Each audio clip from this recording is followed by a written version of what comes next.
Bulan maduku tidak baik-baik saja dan sepertinya pernikahanku dengan Reya tidak akan berjalan bahagia. Aku berpikir demikian setelah kemuraman ini tak kunjung berlalu. Kupendam dan berkarat di palung jiwaku sendiri. Di hadapan terhampar dua jalan bercabang dengan papan penunjuk arah yang berbunyi ceraikan Raira. Kemuraman ini bahkan seperti tak menyediakan jalan buntu. Aku tersesat dalam kabut pekat di sebuah bukit yang bernama masa lalu. Pada awalnya semua tampak begitu tertata dan masuk akal. Aku dan Reya bersenyawa, mulai soal warna spray hingga pilihan rasa selai untuk roti sarapan pagi. Kami senang pula membahas perkara rumit seperti populisme atau pajak progresif. Perdebatan tentu saja ada, tetapi tidak menyulut api pertengkaran. Mengenai pernikahan ini, kami merencanakan seutuhnya dengan cetak biru yang kutulis di dalam buku harianku. Aku dan Reira memilih untuk memangkas ongkos pesta pernikahan. Kami sama-sama keras kepala dan memandang resepsi pernikahan secara ironis. Bayangkan saja, ratusan juta kau hamburkan demi sebuah pesta yang hanya berlangsung 2 jam. Bahkan orang melakukannya dengan alasan kesakralan seremoni ini. Bahwa pernikahan hanya berlangsung sekali dalam seumur hidup manusia, bahwa pernikahan adalah peristiwa pertautan dua keluarga besar, bahwa ada tradisi yang harus dijaga serta beragam tek-tek bengek lainnya. Aku dan Reya masyghul dengan sudut pandang tersebut. Kami sama sekali tidak berniat untuk melestarikannya. Umurku 39 tahun, umurnya 33 tahun. Kami tahu kami tidak memerlukan suatu kemubaziran macam itu. Aku mengawininya bukan karena landasan cinta atau demi mematuhi aturan agama. Aku hanya ingin mengikuti konvensi sosial agar sejumlah pertanyaan tidak terus-menerus menderaku. Sebelum menginjak kepala 3, aku selalu bisa mengabaikan pertanyaan-pertanyaan bertema pernikahan. Seiring bertambahnya usia, ternyata hal ini cukup mengusik juga. Aku dengan nada yang kupikir agak bengis mengatakan bahwa yang modern bukanlah perkara memilih resepsi dengan konsep adat, nasional atau barat. Tetapi bagaimana uang yang kami dapat keluar seefisien mungkin. Tidak perlu ada siomay bila sudah ada kambing guling. Tidak perlu ada salad buah jika telah tersedia es krim. Musik pengiring baik full band maupun organ tunggal singkirkan saja. Ganti dengan jasa Arbi temanku yang seorang DJ. Ia akan senang memeriahi pesta tanpa dibayar. Ini semua kukatakan di depan keluarga kami yang mereka bayar lunas dengan tatapan-tatapan melongo. Secara menakjubkan, Reya menimpali pendapatku dengan begitu lantang dan riang. Sisa uangnya kita pakai jalan-jalan saja keliling Asia, begitu katanya. Itu semua bukan karena kami yang berduit. Secara adil, ongkos pernikahan berasal dari tabunganku dan Reya. Gadis yang kukenal di suatu festival film itu membuatku berjanji untuk mencegah keluargaku mengeluarkan sepeser pun di pernikahan ini. Demikian sebaliknya, tak seperak rupiah pun keluar dari pihak keluarganya. Pesta pernikahan kami berjalan baik-baik saja. Atau kira-kira seperti itu adanya sebelum perempuan itu datang. Ia datang seorang diri mengenakan pakaian dan aksesoris serba hitam. Ia menghampiri pelaminan saat prosesi pemberian selamat berlangsung. Jika sedetik pun muncul keraguan di benakmu pada perempuan yang kau nikahi ini, tak usah menunggu lama. Ceraikan. Ia berbisik di telingaku, lalu menatap mata Reira, istriku, yang tentu bisa mendengarnya. Hanya tersenyum sedikit, lalu kembali menyapa tamu selanjutnya. Aku tidak mengundangnya untuk datang. Aku mengundang anaknya yang pernah kupacari cukup lama. Aku sendiri yang mengantar undangan itu ke rumah mereka. Aku bersyukur jika Puspa mantan pacarku itu mau datang. Asmara kami telah berakhir lebih dari 5 tahun yang lalu. Kedatangannya akan memupus rasa bersalah yang selama ini mengendap di jiwaku. Namun, mengapa justru ibunya yang datang ke sini? Ini bukan undangan pesta ulang tahun atau kenduri keluarga. Jadi, apa maksud dan motifnya?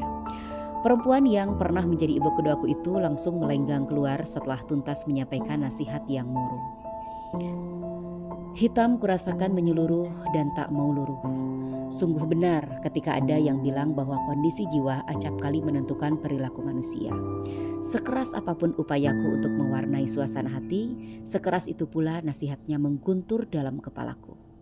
Jika sedetik pun muncul keraguan di benakmu pada perempuan yang kau nikahi ini, tak usah menunggu lama, ceraikan. Kata-kata itu menggema. lalu bertuah sehingga menghempaskan bulan maduku dan Reira. Sejak di Singapura hingga Pulau Cepu, rahim Reira terus saja mengucurkan darah menstruasi.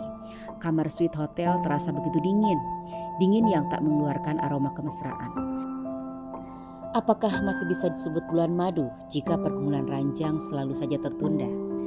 Berapa lembar dolar pun yang kami habiskan untuk beraneka barang, sungguh tak bisa menggantikan saat yang kami nanti-nantikan itu. Kejadian ini berlangsung selama 5 hari. Kupikir itu akan usai saat kami tiba di Thailand. "Hei, darah di rahimku sudah berhenti mengucur," kata Reira. Ku stop taksi dan meminta sang sopir untuk segera melarikan kami ke hotel terdekat. Hotel yang telah kami pesan masih berjarak begitu jauh. Hotel murah tapi cukup nyaman berhasil kami dapat. Bukan kamar suite tetapi paling tidak bantalnya tak berbau apek. Di saat kami baru meletakkan barang-barang terdengar dentuman suara yang amat mengerdilkan nyali. Blungar! Kaca-kaca bergetar tak menyisakan kekokohan. Jerit suara manusia terdengar sahut menyahut. Ketakutan menyelimuti kota. Kami panik, merunduk berlindung di samping lemari. Beberapa menit setelah ledakan kunyalakan televisi. Kuil Erawan diteror bom, menewaskan 20 jiwa manusia. 100 lebih yang lain mengalami luka-luka. Seharusnya kami berada di sini selama 4 hari. Namun Reia dan aku memutuskan untuk meninggalkan Thailand. Menuju tempat vakansi selanjutnya, Kamboja. Suasana Thailand benar-benar tak sejalan dengan yang kami rencanakan. Seperti jadwal piket murid sekolah, sekarang giliranku yang sakit. Sakitku biasa saja, hanya keracunan makanan taraf ringan. Tetapi di titik itu aku tahu ini semua adalah pertanda. Sebuah sinyal yang menuntunku untuk menyudahi pernikahan sebelum berjalan terlalu lama. Sebelum nantinya menjadi bencana. Aku dulu bercita-cita menjadi guru. Cita-cita luhung yang kuenyahkan setelah cerpen-cerpenku sering masuk koran. Aku banting setir menjadi penulis skenario setelah seorang sutradara menyadur cerpenku ke medium film. Film perdanaku begitu laris, namaku pun serta-merta menjulang di dunia sinema. Mau itu film biografi, percintaan, hingga horor sekalipun, namaku menjadi garansi bagi laku atau tidaknya suatu film. Selain cita-cita, kuenyahkan juga Puspa, orang yang sejatinya begitu bersemangat mendukung kegiatan menulisku. Ia sama sekali tak menyanak putusanku. Berakhirnya hubungan ini rasanya seperti fait accompli. Ketika aku dengan begitu yakin memaparkannya di suatu malam yang dingin di selatan Jakarta. Keputusan ini kuambil bukan karena kau telah menjadi penghalang. Kau masih secantik dan sebaik dulu. Justru akulah yang selama ini sosok penghalang bagimu, Puspa. Ini semua harus kuakhiri agar kau tak merasakan perih di saat semuanya telah terlambat. Ini memang pahit, tetapi percayalah, ini demi kebaikanmu semata. Kukatakan itu tanpa menatap matanya. Kedua matanya yang bulat, bening dan meneduh itu akan menciutkan tekadku bila kutatap. Mungkin seperti ini ya rasanya mendengar vonis kanker dari seorang dokter. Pertanyaan retoris ini yang kudengar di akhir perjumpaanku, selebihnya tak bisa kudengar dengan jelas serta disertai isak tangis. Setelah Puspa, beberapa perempuan silih berganti merias hari. Aku tak bisa mengingat jumlahnya karena seringkali kedekatanku dengan perempuan tak kuimbuhi dengan sebutan kekasih. Reira adalah orang yang akhirnya meyakinkanku untuk berhenti berpetualang. Mungkin karena ia hadir di saat aku telah lelah berkompromi dengan beraneka rupa karakter perempuan. Di Bandara Soekarno-Hatta kuutarakan semuanya pada Reira. Kuceraikan ia saat itu juga. Ia menangis walau hanya sekejap, tak ada tamparan atau makian, ia begitu rasional. Ia tak suka melodrama. Dengan 2 koper di tangan, Reira berjalan menjauh, begitu sunyi, begitu sendu. Di kepalaku terbayang wajah Puspa dan tentu saja wajah ibu keduaku. Tiba-tiba aku membayangkan pelangi. Puspa begitu menyukai namanya, sehingga mencintai pula bunga-bunga. Dia Puspa indahku dulu. Hatiku begitu berbunga-bunga saat membeli bunga yang hari itu akan kuberikan padanya. Mawar, krisan, dan gladiola. Merah, pink, dan pastel. Aku teringat ayahnya begitu suka memakan buah. Kupilih anggur, juga beberapa buah naga. Semoga ia mau kembali menjadi puspaku yang indah. Puspa, dulu sekali pernah kuajak untuk kembali bergala asmara. Upaya itu menemui jalan buntu. Namun hubunganku dengan ibunya selalu kurawat. Beberapa bulan sekali ia kukunjungi. Terkadang kuberi dia novel-novel untuk dibaca di waktu senggang. Putrinya tak kunjung berkenan menemuiku. Tetapi aku tak peduli. Ibu keduaku selalu bisa menjadi tempat bagiku untuk mengadu. Atau lari sejenak dari ingar-bingar hidup. Kutinggalkan mobil di stasiun, kujejakkan kaki melangkah ke rumahnya.